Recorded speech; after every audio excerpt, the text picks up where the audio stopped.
katikati ya bonde la uvuli wa mauti, lakini tukiwa na nyie tuko imara. Ninawashukuru sana kwa niaba ya chama chetu. Nataka niseme mambo kadhaa mbele yenu.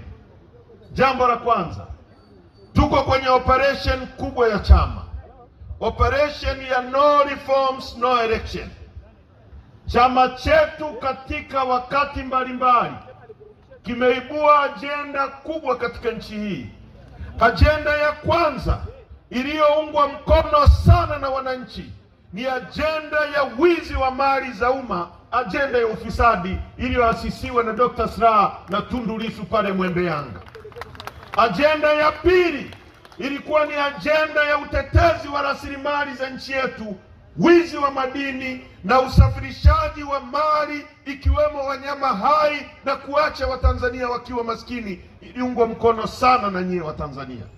Ajenda ya tatu ni katiba mpya, na hizo ajenda ziliungwa mkono sana na zilisababisha